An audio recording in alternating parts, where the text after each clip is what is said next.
ಓಂ ಶ್ರೀ ಗುರುಭ್ಯೋ ನಮಃ. ನಮಸ್ತೆ ವೀಕ್ಷಕರೇ, ಇವತ್ತು ಮಾತಾಡ್ತಾ ಇರೋಂಥದ್ದು ವಿಶೇಷವಾಗಿರುವಂತಹ ಕರ್ಕಟಕ ರಾಶಿಯಲ್ಲಿ ಹುಟ್ಟಿರುವಂಥವ್ರ ಬಗ್ಗೆ. ಬನ್ನಿ ನೋಡೋಣ ಯಾವ ನಕ್ಷತ್ರ ಮತ್ತೆ ಏನೆಲ್ಲ ಅಕ್ಷರಗಳು ಇದೆ ಈ ಒಂದು ರಾಶಿಗೆ ಹೆಸರಿಡುವಂಥದ್ದು. ಮೊದಲನೇದು ಪುನರ್ವಸು ನಕ್ಷತ್ರ 4ನೇ ಚರಣ, ಇದಕ್ಕೆ ಬಂದು ಅಕ್ಷರ ಹಿ.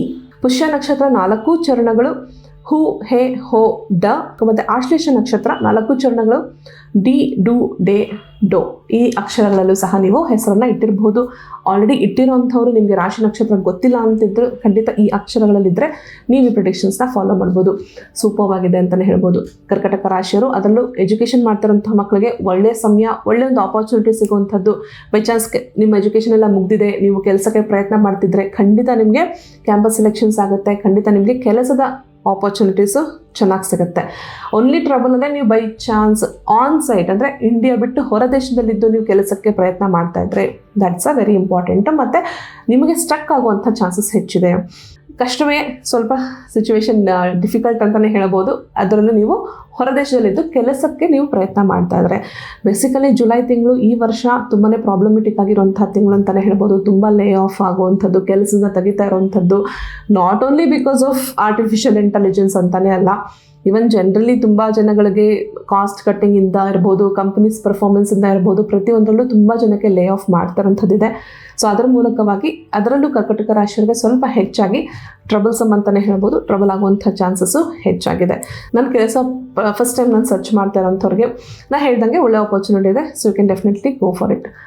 ಹೆಲ್ತ್ ವಿಚಾರವಾಗಿ ನಿಮಗೆ ಕಣ್ಣಿಗೆ ರ್ಯಾಷಸ್ ಆಗುವಂಥದ್ದು, ಕಣ್ಣಿಗೆ ಸಂಬಂಧಪಟ್ಟಂಗೆ ಏನೋ ಒಂದು ಇರಿಟೇಷನ್ ಆಗುವಂಥದ್ದು, ಕಣ್ಣು ನೀರು ಸೋರಿಕೆ ಆಗುವಂಥದ್ದು ಹೆಚ್ಚಾಗಿ ಕಾಣಿಸ್ಕೊಳ್ಳುತ್ತೆ. ಇಲ್ಲಾಂದರೆ ಫ್ರೋಝನ್ ಶೋಲ್ಡರ್ ಅಂತ ಹೇಳ್ತಾರೆ, ಅಂದರೆ ನಿಮ್ಮ ಒಂದು ಶೋಲ್ಡರ್ಸು ತುಂಬ ನೋವು ಕೊಡುವಂಥದ್ದು, ಫ್ರೋಝನ್ ಆಗುವಂಥ ಫೀಲ್ ಆಗುವಂಥದ್ದು ಇದು ಕಾಣಿಸ್ಕೊಳ್ಳೋಂಥ ಚಾನ್ಸಸ್ ಇದೆ. ತುಂಬಾ ಸಿಂಪಲ್ಲು. ನಾನು ತುಂಬ ಜನಕ್ಕೆ ಈ ಒಂದು ಪರಿಹಾರ ಕೊಟ್ಟಿದ್ದೀನಿ, ಮೂನ್ ವಾಟರ್ ಅಂತ ಹೇಳಿ. ಇದು ನೀವು ವಿಶೇಷವಾಗಿ ಹುಣ್ಣಿಮೆ ದಿನಗಳಲ್ಲಿ ಮಾಡ್ಕೊಳ್ಳೋವಂಥದ್ದು. ಈ ರೀತಿಯಾದೊಂದು ಮೂನ್ ವಾಟರ್ ನೀವು ರೆಡಿ ಮಾಡ್ಕೊಳ್ಳಿ. ಎಷ್ಟು ಎಫೆಕ್ಟಿವ್ ಆಗುತ್ತೆ. ಆ್ಯಕ್ಚುಲಿ ನಿಮ್ಗೆ ಆ ಪ್ರೋಗ್ರಾಮ್ ಸಹ ನಾನು ಮಾಡಿದ್ದೀನಿ. ನೀವು ಸೇಮ್ ಸ್ಟಾರ್ ಡೆಸ್ಟಿನಿ ಚಾನಲಲ್ಲಿ ನೀವು ನೋಡ್ತಿದ್ರೆ ನಿಮಗೆ ಗೊತ್ತಾಗುತ್ತೆ. 14ನೇ ತಾರೀಕು ಆದ ಮೇಲೆ ಜುಲೈ ಒಂದು ರೀತಿಯಾದ ಬದಲಾವಣೆ ಇದೆ. ಸ್ವಲ್ಪ ಚೆನ್ನಾಗಿದೆ ಅಂತ ಹೇಳ್ಬೋದು. ಬದಲಾವಣೆ ಇಸ್ ಗುಡ್. ಯಾರಾದರೂ ವಿಶೇಷವಾಗಿ ನಿಮ್ಮ ಲೈಫಲ್ಲಿ ಎಂಟರ್ ಆಗುವಂಥದ್ದು, ಹೊಸದಾಗಿ ನಿಮ್ಮ ಜೀವನದಲ್ಲಿ ಎಂಟರ್ ಆಗುವಂಥದ್ದು ತುಂಬಾ, ಅದರಲ್ಲೂ ಪುನರ್ವಸು ನಕ್ಷತ್ರದವರು ಅಂತಲೂ ತುಂಬಾ ಸ್ಮಾರ್ಟ್ ಆ್ಯಂಡ್ ಶಾರ್ಪ್ ಇಂಟೆಲೆಕ್ಟ್ ಅಂತ ಹೇಳ್ತೀವಿ, ಬುದ್ಧಿವಂತಿಕೆ ಇದ್ದಾರೆ. ಏನೋ ಒಂದು ಹೊಸದಾಗಿ ಪ್ರಯತ್ನ ಮಾಡ್ತಿದ್ದೀರಾ, ಅಪ್ಲೈ ಮಾಡಬೇಕು, ಹೊಸ ಜಾಬ್ ಇರ್ಬೋದು, ಹೊಸದಾಗಿ ಏನೋ ಒಂದು ಕೋರ್ಸ್ಗೆ ಅಪ್ಲೈ ಮಾಡ್ತೀರಾ, ಖಂಡಿತ it's a very good time ಅಂತ ಹೇಳ್ಬೋದು.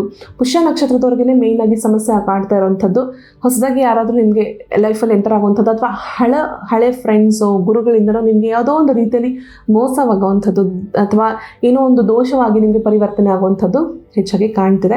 Be very very careful. ಸರಳವಾಗಿ ನಾನು ಆಲ್ರೆಡಿ ತಿಳಿಸ್ಕೊಟ್ಟಿದ್ದೀನಿ ನಿಮಗೆ ಮೂನ್ ವಾಟರ್ ನೀವು ಯಾವ ರೀತಿ ಮಾಡ್ಕೊಳ್ಬಹುದು ಅಂಥೇಳಿ. ಹೆಲ್ತ್ಗೆ ಮಾತ್ರ ಹೆಣ್ಮಕ್ಳಿಗಂತೂ ತುಂಬಾ ವಿಶೇಷವಾಗಿರುವಂಥದ್ದು, ತುಂಬಾ ಅವಶ್ಯಕವಾಗಿರುವಂಥದ್ದು. ಅದರ ಜೊತೆಗೆ ಈ ವಿಶೇಷವಾಗಿರುವಂಥ ಬ್ರೇಸ್ಲೆಟ್ನ ಧರಿಸ್ಕೊಳ್ಳಿ. ಹೆಣ್ಮಕ್ಳಾಗಿದ್ರೆ ಲೆಫ್ಟ್ ಹ್ಯಾಂಡ್, ಗಂಡ್ಮಕ್ಳಾಗಿದ್ರೆ ರೈಟ್ ಹ್ಯಾಂಡ್. ತುಂಬ ಒಳ್ಳೆ ರೀತಿಯಲ್ಲಿ ನಿಮಗೆ ಪ್ರೊಟೆಕ್ಟ್ ಆಗುತ್ತೆ. ಕೆಟ್ಟ ಕಣ್ಣ ದೃಷ್ಟಿ ಇರಬಹುದು, ಮಾಟ ಮಂತ್ರದ ವಿಚಾರಗಳಿರ್ಬೋದು, ಪ್ರತಿಯೊಂದರಿಂದನೂ ನಿಮ್ಮನ್ನ ಇದು ಪ್ರೊಟೆಕ್ಟ್ ಮಾಡುತ್ತೆ. ಇಲ್ಲ ನಾನು ಹೊಸದಾಗಿ ಏನೋ ಒಂದು ಪ್ರಯತ್ನಕ್ಕೆ ಕೈ ಹಾಕ್ತಿದ್ದೀನಿ ಮೇಡಮ್, ಇದು ನನಗೆ ಅಟ್ರಾಕ್ಟ್ ಮಾಡುತ್ತಾ. ತುಂಬ ಜನ ಈಗ ಮಲ್ಟಿ ಲೆವೆಲ್ ಮಾರ್ಕೆಟಿಂಗ್ ಕೆಲಸಗಳಲ್ಲಿ ಇರ್ತೀರಾ, ನಿಮಗೆ ಜನಗಳ ಅಟ್ರಾಕ್ಷನ್ ಬೇಕಾಗುತ್ತೆ. ಏನೊಂದು ಪ್ರಾಡಕ್ಟ್ಸ್ ಇರ್ಬೋದು, ಸರ್ವಿಸಸ್ ಇರ್ಬೋದು, ನೀವು ಸೇಲ್ ಮಾಡೋಕ್ಕೆ ಹೋಗ್ತಿದ್ದೀರಾ, ಪ್ರತಿಯೊಂದಿಗೂ ಸಹ ಇದು ನಿಮಗೆ ತುಂಬಾ ಇಂಪಾರ್ಟೆಂಟಾಗಿ ವರ್ಕ್ ಆಗುತ್ತೆ. ಸೊ ಇಷ್ಟೇ ಕಾರ್ಯಕ್ರಮ ಮುಗಿಸೋಣ. ಸರ್ವೇ ಜನ ಸುಖಿನೋ ಭವಂತು, ಸನ್ಮಂಗಳಾನಿ ಭವಂತು. ಧನ್ಯವಾದಗಳು.